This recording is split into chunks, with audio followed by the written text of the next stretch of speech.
Tetangga dia aja zaman dulu bermunculan. Lah emaknya dia jualan lapis legit dititipin ke warung-warung.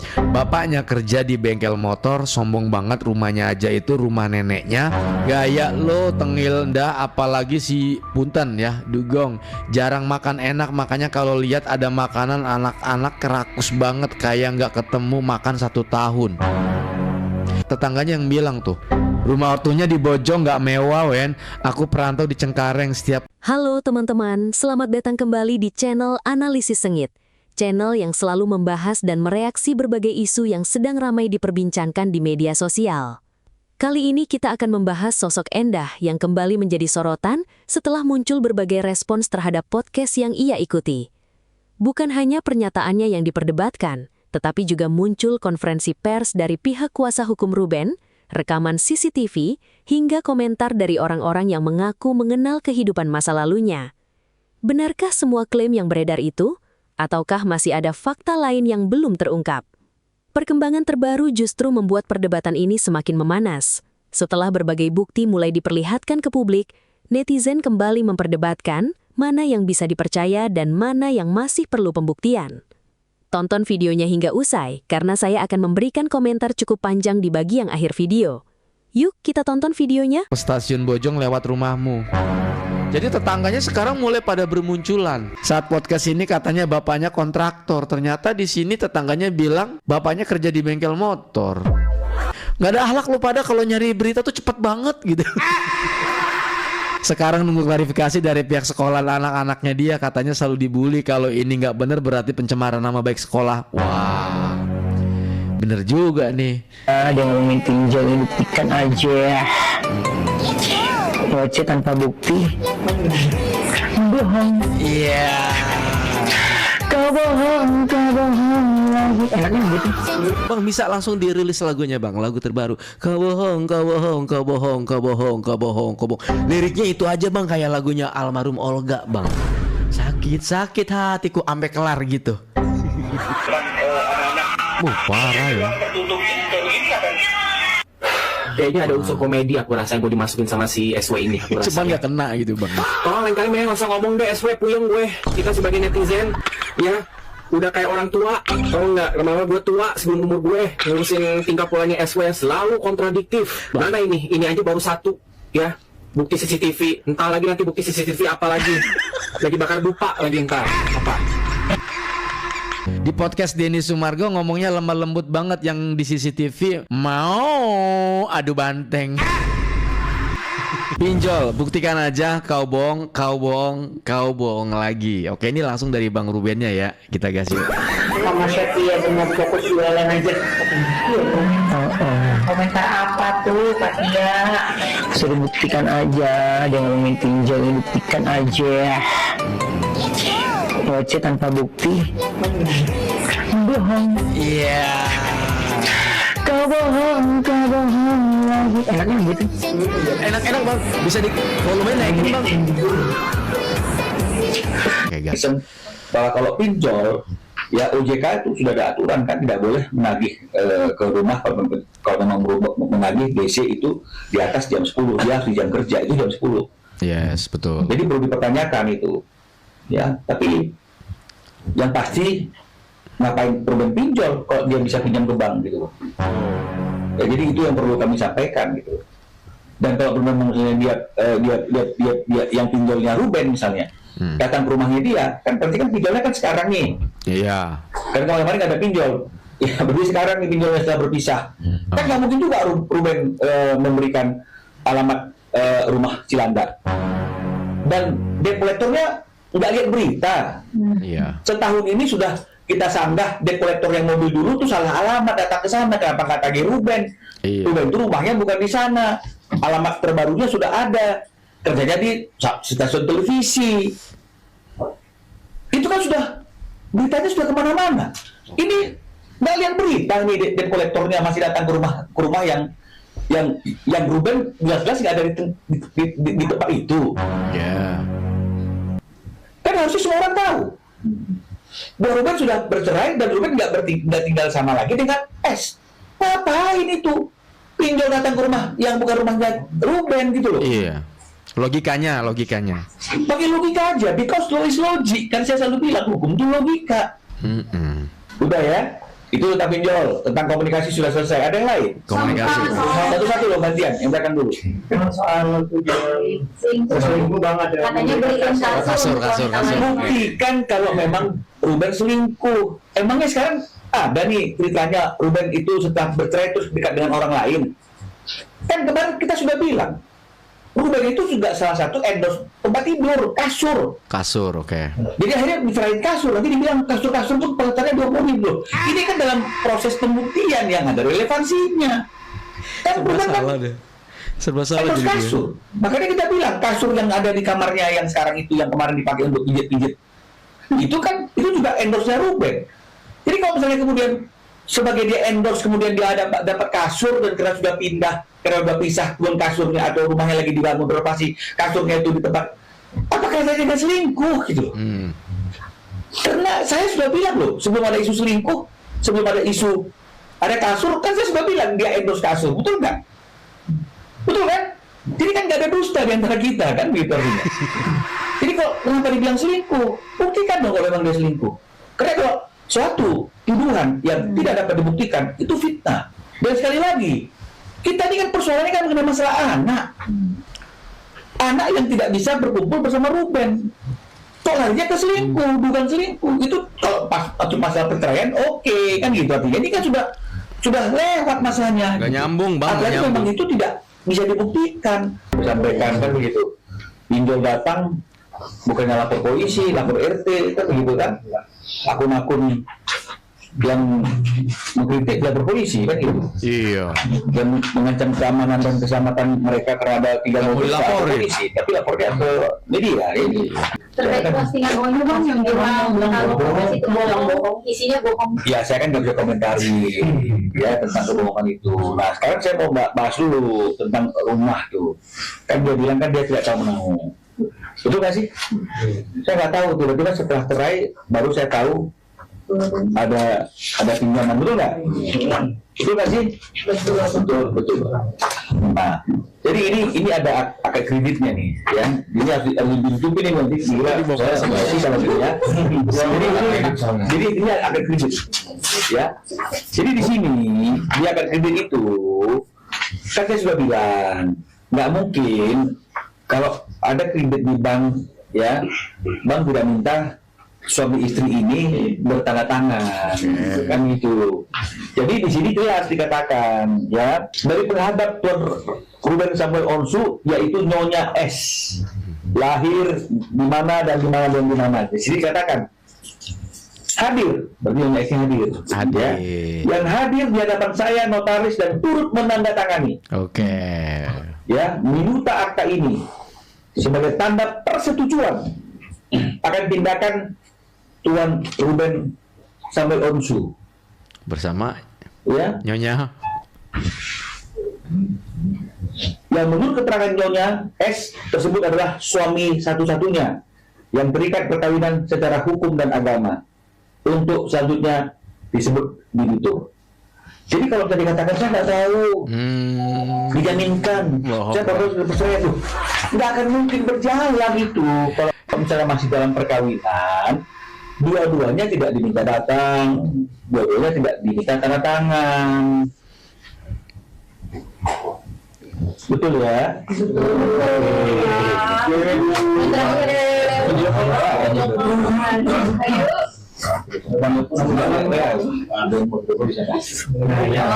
ditanyakan, lain-lain dong. Masa satu aja bukan cuma yang gini, aduh.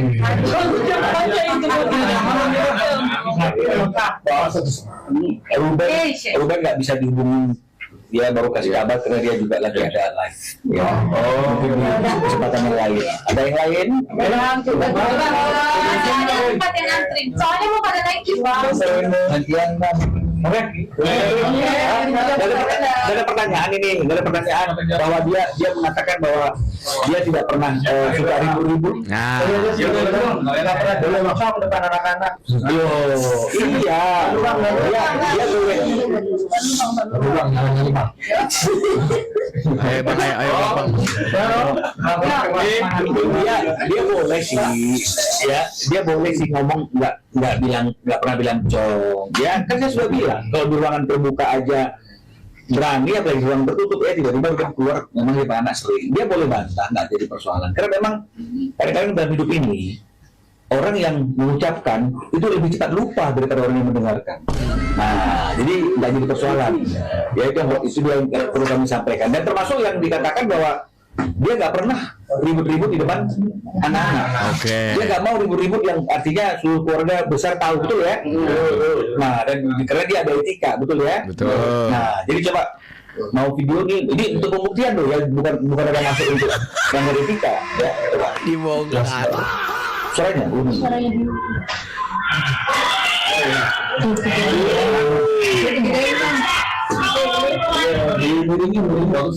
Ini seru. Ada ini layarnya.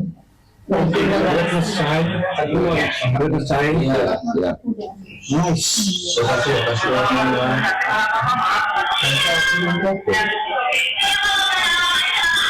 Tuh. Satu rumah kau tuh. Rumah dia marah-marahin nih. Sampai dipisahin ya. Gara-garanya nggak usah lancar mereka. Kan dia kan bilang kan bahwa tidak pernah ribut sama children di depan anak-anak. Jadi anak-anak tidak pernah melihat dan mendengar kan begitu. Makanya ditunjukkan pada waktu pernikahan. Dengan kondisi seperti ini satu rumah turun semua. Kira-kira anak-anak dengar nggak sih? Jadi kalau dia bilang tidak pernah lo ribut bertengkar di depan anak-anak, tapi ruangan tertutup ini kayak begini kapan? Emang nggak dengar semua orang? Ini dikaitkan dengan itu ya bang, perselingkuhan katanya gara-gara ini mereka lebih besar. Ya saya nggak tahu konteksnya, tapi kan yang ingin saya sampaikan bahwa Menjawab saya nggak dengar lah. Ya, buktinya tuh berani tuh teriakan di satu rumah tuh dengar tuh. Kan kalau teman bilang saya nggak mau tuh bertengkar, apapun konteks perkaraannya, dia kan nggak mau anak-anak tahu, anak-anak dengar. Kan itu kan marahnya poinnya loh. Iya. Dengan kondisi seperti ini, kira-kira cocok nggak sih situasinya? Ya itu yang kami mau sampaikan dan mohon maaf sekali lagi kalau misalnya kemudian dalam rangka kami ingin membuktikan tuduhan-tuduhan. Jadi anak-anak tidak pernah melihat dan mendengar kan begitu. Makanya ditunjukkan pada waktu pernikahan. Dengan kondisi seperti ini dan turun semua. Kira-kira anak dengar nggak sih? Dengar. Jadi kalau dia bilang tidak pernah lo ribut bertengkar di depan anak-anak. parah ya. Tertutup ini kayak begini kapan? Emang nggak dengar semua orang? Ini dikaitkan dengan itu ya bang, perselingkuhan katanya gara-gara ini mereka. Ruben ini pintar WKWK. Setiap Wenda naik ke publik selalu di-up bukti-bukti baru. Cerdas Ruben itu. Beneran. Gak bisa. Semua tuh udah dipegang. Track recordnya semua ada. Bukti transfer, bukti ini, bukti ono ada. Bahkan Bang Ruben bilang, untungnya kita punya vlog. Vlog selama mereka buat konten pun di kanal pribadi mereka, channel YouTube mereka gitu ya. Itu juga bisa dijadikan bukti. Itu salut sih. Di podcast Denny Sumargo ngomongnya lemah lembut banget, yang di CCTV mau adu banteng. Pantesan ya kalau Onyo itu bikin story bohong, maaf ya. Karena ada bukti CCTV. Kalau udah ngamuk, aduh banteng. Kata netizen. Dah, musuh terbesar si S adalah jejak digitalnya sendiri. Udah nggak bisa berkutik. Udah kata gua mah udah pasrah, fokus persidangan. Kalau mau fokus jualan. Garang juga ya si Wenda. Buset, satu keluarga tinggal di situ semua. Hah? Iya tah. Di sini ada sebuah caption dari Jana. Endah dikomenin sama tetangganya. Tetangga dia aja zaman dulu bermunculan. Lah emaknya dia jualan lapis legit dititipin ke warung-warung. Bapaknya kerja di bengkel motor, sombong banget rumahnya aja itu rumah neneknya. Mereka tinggal jadi satu, ada 2 keluarga. Gak mikir dia ya ada tetangga lingkungan. Dia emang gak pada speak up. Gaya lo tengil ndah, apalagi si Punten ya, dugong. Jarang makan enak, makanya kalau lihat ada makanan anak-anak kerakus banget kayak nggak ketemu makan 1 tahun. Ini tetangganya yang bilang tuh, rumah ortunya di Bojong nggak mewah Wen. Aku perantau di Cengkareng, setiap ke stasiun Bojong lewat rumahmu. Jadi tetangganya sekarang mulai pada bermunculan. Ya, ketika nonton podcast di Densu, seolah-olah kayak buset gitu ya. Seolah-olah kayak lu ngomong kayak gitu nggak mikir banget sih gitu kata tetangganya. Ini ada akun-akunnya nih ya, cek sendiri deh ya. Coba ketika ngeliat postingan ini komentar netizen gimana ya. Lebih kaget lagi ketika teman kuliahnya speak up itu ternyata Dahlah. Oh iya, yang kemarin-kemarin ini pernah kita bahas juga sih. Ayo tetangga Sarkawi pada muncul semua, saya suka nih keributan. Sekarang nunggu klarifikasi dari pihak sekolah anak-anaknya dia, katanya selalu dibully. Kalau ini nggak bener berarti pencemaran nama baik sekolah. Wah, bener juga nih teman-teman anaknya yang di sekolah tuh, karena kan dia ngakunya dibully di sekolah tuh gara-gara berita ini. Itu ngeri juga nih, bener nih netizen nih. Emang netizen itu ampun ya, ampun netizen, nggak ada akhlak lo pada kalau nyari berita tuh cepet banget gitu. Saat podcast ini katanya bapaknya kontraktor, ternyata di sini tetangganya bilang bapaknya kerja di bengkel motor. Punten ya, saya cuman mencoba membaca komentar ya guys ya. Hasil memang mamanya jualan kue lapis legit, jual kue gitu. Papanya kerjanya biasa aja. Uang aku dan papi aku WKWK. Netizen. Si Bang Minola bongkar lagi bukti tuh. Hidup anak-anak, jadi anak tidak pernah melihat dan mendengar, kan begitu. Makanya ditunjukkan pada waktu pernikahan dengan kondisi seperti ini, dan turun semua. Kira-kira anak dengar gak sih? Dengan Jadi kalau dia bilang tidak pernah lo ribut bertengkar gitu kan anak-anak, jadi ruangan tertutup ini kayak begini apa? Emang gak dengar semua orang? ini dikaitkan dengan itu ya Bang, perselingkuhan katanya gara-gara ini mereka ribut besar. Ya saya nggak tahu. Diam. Tapi kan yang ingin saya Sarkawi, ini adalah jawaban pertanyaan katanya nggak pernah di depan anak-anak. Tuh dijawab tuh sama Bang Minola. tentang apapun konteks pertengahannya. Kita juga masih menunggu Dengar. Kan itu konferensi pers. Katanya kan anaknya dibully di sekolah. Nah bener kan? Emang iya sekolah internasional gitu anak-anaknya masih suka ngebully guys. Ini nih penting Kayaknya nih. dia di internasional kan. Sama kita masih nunggu nih hitungan 30M. 20 M. Berapa sih? 20. 20M ya? Ya. 20 apa 30M sih gitulah. Siam. Tadinya dia tuh mau klarifikasi, mau bersih-bersih nama gitu ya guys, malah makin dihujat. Coba kalian tengok aja itu komen-komennya. Ditanya apa, jawabannya apa. Bagdes itu tanyakan kayak gini, tapi kan kamu kalau nge-live gitu suka mesraan apa, apalagi kita tinggal di Indonesia itu kan sangat nggak pantas gini-gini. Tahu nggak jawabannya apa? Aku nge-live itu di rumah aku, awalnya aku nge-live nggak nyambung. Kamu sisa jawab begini aja. Iya, itulah kehilafan saya gitu, karena aku nge-live sambil mesra-mesra apa acara aku sama CEO aku gitu. Harusnya gitu. Ini jawabannya anak. Terlalu banyak topik yang dia tarik, pakai persoalan debt collector, utang apalah, kasur segala macam itu nggak peduli kan netizen tuh. Kita cuma nggak suka cara ngomong untuk kamu itu. Tinggal minta maaf aja aku, udah. Nanti di briefing dulu dia ini sebelum ngomong, biar nggak aktualitasnya siapa, atas nama siapa, gitu. Mau kalau anak-anakku tahu tentang berita-berita di luar, terus abis itu dia bilang lagi aku tuh nge-live itu sambil kerja, anak aku main di depan aku, jadi aku nggak mau kehilangan momen itu. Kamu udah mempertontonkan secara langsung, mereka udah lihat. Gak mau disalahin banget ini orang ini. Aduh, belum lagi itu air matanya, maksa banget gitu biar keluar. waktu ngatain ayahnya anak-anak itu Cong apa gitu. Ya aku kalau ada di posisinya pasti nggak nyaman. Bukan lagi nggak nyaman, tapi sangat melukai. Kenapa kamu nggak mau minta maaf? Kupikir tuh dia klarifikasinya di situ tuh dia akan makin bijak. Kita mempersoalkan etika. Karena kamu tuh public figure, gak pantas kamu mengeluarkan kata-kata seperti itu. Apalagi itu adalah ayah dari anak kamu, sangat bertanggung jawab memberikan nafkah selama ini. Adabnya, jangan meludahi muka orang yang udah pernah ngasih kamu kehidupan yang sangat layak. Yang netizen pengen kamu akui udah itu adalah kehilapan saya, dan saya mengakui kehilapan saya. Semoga kedepannya saya bisa lebih baik lagi. Agak lain emang si ini. Emang dia kok mirip sama Juli ya sekarang setelah oplah. Jadi anak tidak pernah melihat dan mendengar, kan begitu. Makanya ditunjukkan pada waktu pernikahan. Dengan kondisi seperti ini, satu rumah turun semua. Kira-kira anak dengar gak sih? Dengar. Jadi kalau dia bilang tidak pernah lo ribut bertengkar di depan anak-anak, tapi di ruangan tertutup ini kayak begini apa? Emang gak dengar semua orang? Ini dikaitkan dengan itu ya Bang, perselingkuhan katanya gara-gara ini mereka ribut besar. Ya saya nggak tahu konteksnya, tapi kan yang ingin saya sampaikan bahwa kan nggak benar lah. Ya, buktinya itu berani itu teriakan di satu rumah tuh dengar gitu. Kan kalau teman bilang saya nggak mau bertengkar, apapun konteks pertengkarannya, dia kan nggak mau anak-anak tahu, anak-anak dengar. Bang. Kan itu kan Kaget ya bang, ternyata dengan kondisi seperti ini, gitu bang ya. kira-kira cocok nggak sih situasi itu? Ya. Aduh, SW, apalagi sih ada aja. Yang mana saya harus dipercaya, wahai Tuan Putri cantik, Miss S 200 million juta rupiah. Baru kemarin video podcast ya, baru kamu muncul.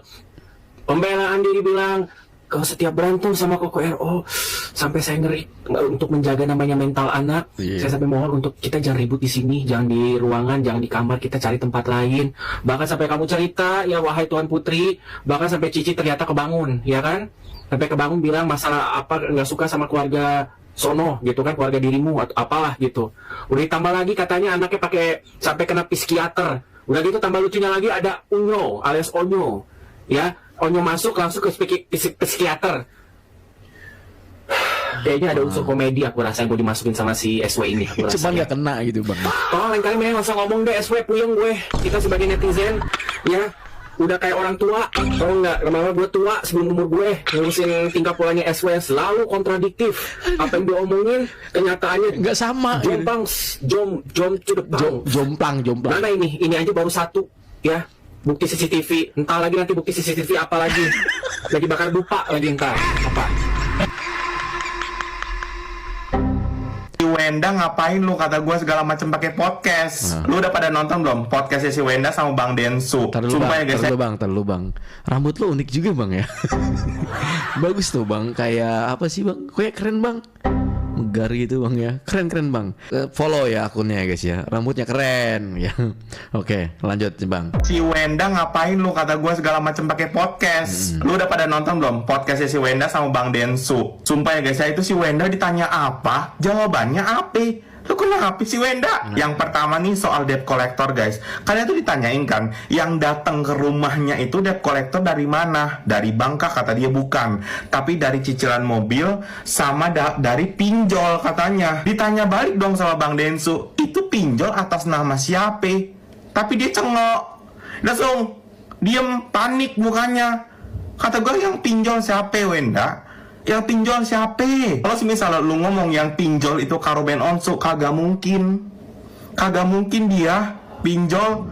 Masa iya pinjol? Terus juga masalah nafkah untuk anak. Apakah benar setiap bulan? Biar enak endingnya, masalah pinjol itu nggak bisa pinjaman sampai jangankan miliaran ya, ratusan juta aja nggak bisa, paling ya maksimal 50 juta juga udah susah banget gitu ya. Udah susah banget lah.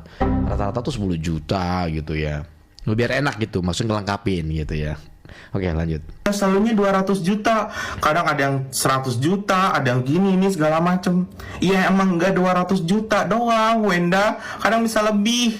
Sampai 260-an juta itu dah. Terus yang ketiga nih, apakah kamu pernah ngatain Cong di depan anak-anak? Enggak pernah. Sumpah nggak pernah katanya.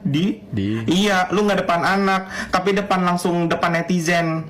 depan warga Indonesia nih, dilihat sama warga Indonesia. Lu ngatain Congke karo benonsu. Wenda, lu kenapa sih Wenda? Lu kenapa nggak jujur aja sih Wenda? Elah, no, Betran no, langsung bikin SG no, bohong katanya. Kangen juga gue sama Betran ya. Gue pengen reaction video Betran dulu dong. Onyok, kamu tahu nggak kue apa yang paling dicintain? Ayo. Kue donat. Kue kamu. Iya. Dan juga mungkin ada beberapa hal yang pada saat live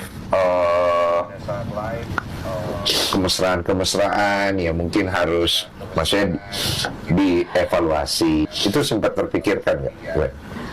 Kenapa awalnya aku live di rumah? Karena aku mau melihat tumbuh kembang anak-anak aku dan aku harus tetap bekerja. Jadi aku senang ketika aku kerja, anak aku main di depan. Sumpah itu nggak nyambung, demi apapun itu nggak nyambung. Yang ditanya A, yang dijawab B. Gue nih berusaha mendengarkan pembahasan itu sampai habis dan gue nunggu-nunggu kapan dia menjawab pertanyaan itu. Tapi nggak ada, kagak nyambung. Yang ditanya apa, yang dijawab apa. Yang ditanya itu seputaran tentang live-nya dia yang emang kurang pantas dilihat gitu. Itu bukan live jualan, tapi live itu gitu ya. Cuman nggak nyambung. Kata gue, kalau gue jadi Kodeni, gue sampai bingung, Cok. Ini apa sih? Yang ditanya apa, yang dijawab apa? Nggak nyambung, sumpah. Terus ada satu lagi ya yang menurut gue janggal. Soal pembahasan 200 juta. Kan ditanya di situ kan. Dan dia jawabnya saat dia keceplosan pembahasan 200 juta itu awal mulanya itu dia membaca komenan netizen di live-nya dia. Nah, netizen itu bertanya soal 200 juta, ada typingan soal 200 juta.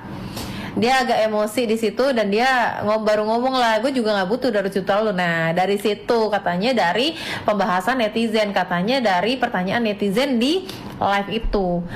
Pertanyaan gua, netizen tahu soal 200 juta itu dari mana? Sebelum dia bilang, gue juga nggak butuh 200 juta lu. Sebelum itu viral, sebelum itu ada muncul di sosmed, pertanyaan gua, netizen tahu dari mana soal 200 juta? Gua sebagai netizen dan mungkin netizen-netizen yang lain se-Indonesia tahu pembahasan 200 juta. Tahu nafkah senilai 200 juta buat anak itu dari mana? Dari mulutnya dia yang dia bilang, gue juga gak butuh 200 juta lu. Dia sendiri yang ngomong kan? Jadi sebelum dia ngomong itu, netizen tahu dari mana? Iya, gue tahu netizen Indonesia emang detektif, cuman gak segitunya. Jadi sebelum lu bahas itu, netizen itu gak tahu ada angka segitu. Ini bisa viral, netizen Indonesia bisa tahu soal 200 juta itu dari mulut lu sendiri yang keceplosan di sosmed. Kalau saya pribadi mengikuti kasus seperti ini dari awal sampai sekarang, ada satu hal yang paling menarik perhatian saya. Justru bukan siapa yang paling benar atau siapa yang paling salah, melainkan bagaimana setiap pernyataan yang sudah dilempar ke ruang publik pada akhirnya akan diuji oleh publik itu sendiri. Di era media sosial seperti sekarang, setiap orang memang memiliki hak untuk menyampaikan versinya masing-masing. Namun menurut saya, begitu sebuah pernyataan sudah dipublikasikan melalui podcast, live streaming, konferensi pers atau media sosial, maka wajar apabila masyarakat ikut memberikan tanggapan.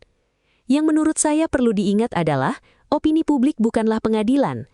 Netizen bisa memiliki pendapat, tetapi kebenaran tetap harus dibuktikan melalui fakta dan proses yang semestinya. Saya juga melihat bahwa dalam kasus seperti ini, setiap kali ada satu pihak berbicara, pihak lain biasanya memberikan respons. Akibatnya, perhatian masyarakat semakin besar dan diskusi di media sosial semakin panjang. Di satu sisi, publik memang mendapatkan lebih banyak informasi, namun di sisi lain, terlalu banyak pernyataan yang saling bertolak belakang justru membuat masyarakat bingung menentukan mana yang benar dan mana yang masih berupa klaim. Menurut saya, ketika sebuah persoalan sudah menyangkut keluarga, anak-anak, dan kehidupan pribadi, semua pihak sebaiknya jauh lebih berhati-hati dalam memilih kata-kata. Sekali sebuah ucapan direkam dan tersebar di internet, jejak digitalnya hampir tidak mungkin dihapus. Apapun yang diucapkan hari ini bisa saja diputar kembali berbulan-bulan, bahkan bertahun-tahun kemudian. Saya juga merasa bahwa masyarakat sekarang jauh lebih kritis dibandingkan beberapa tahun lalu. Publik tidak hanya mendengar satu potongan video, tetapi juga mencari video lain, membandingkan pernyataan sebelumnya, melihat kronologi, bahkan mencocokkan waktu kejadian. Karena itu, menurut saya, konsistensi dalam menyampaikan informasi menjadi sangat penting. Jika ada perubahan penjelasan, publik tentu akan mempertanyakannya. Di sisi lain, saya juga berpikir bahwa kita sebagai penonton harus tetap menjaga sikap. Mudah sekali terbawa emosi ketika mengikuti drama yang sedang viral. Namun kita juga perlu menyadari bahwa kita hanya melihat sebagian kecil dari keseluruhan peristiwa. Banyak hal yang mungkin hanya diketahui oleh orang-orang yang benar-benar terlibat. Menurut saya, mengambil kesimpulan terlalu cepat bukanlah langkah yang bijak. Saya lebih memilih menunggu bagaimana perkembangan berikutnya, termasuk apabila nanti ada klarifikasi tambahan, bukti baru, atau proses hukum yang memberikan gambaran yang lebih lengkap. Hal lain yang menurut saya penting adalah membedakan antara fakta, opini, dan dugaan. Di media sosial, ketiganya sering bercampur, padahal ketiga hal tersebut memiliki bobot yang berbeda. Fakta harus dapat dibuktikan, opini adalah pandangan pribadi, sedangkan dugaan belum tentu benar. Kalau ketiganya tidak dipisahkan, akhirnya masyarakat mudah salah paham.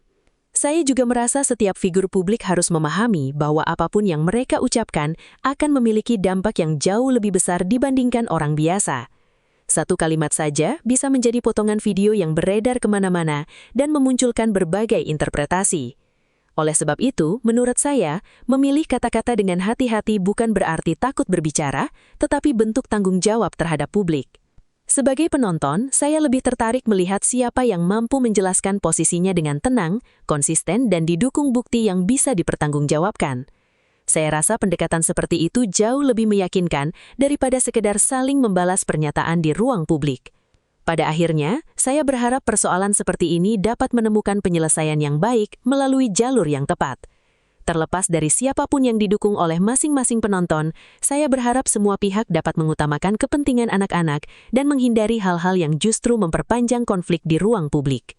Itulah pendapat saya. Tentu saja kalian boleh memiliki pandangan yang berbeda. Justru saya ingin membaca bagaimana sudut pandang kalian setelah menonton video ini. Menurut kalian, apa pelajaran terbesar yang bisa kita ambil dari polemik yang sedang ramai diperbincangkan ini? Tulis pendapat kalian di kolom komentar dengan tetap menjaga etika dan saling menghormati. Jangan lupa like, subscribe channel Analisis Sengit, dan aktifkan lonceng notifikasi agar tidak ketinggalan video-video reaksi berikutnya. Sampai jumpa di video selanjutnya.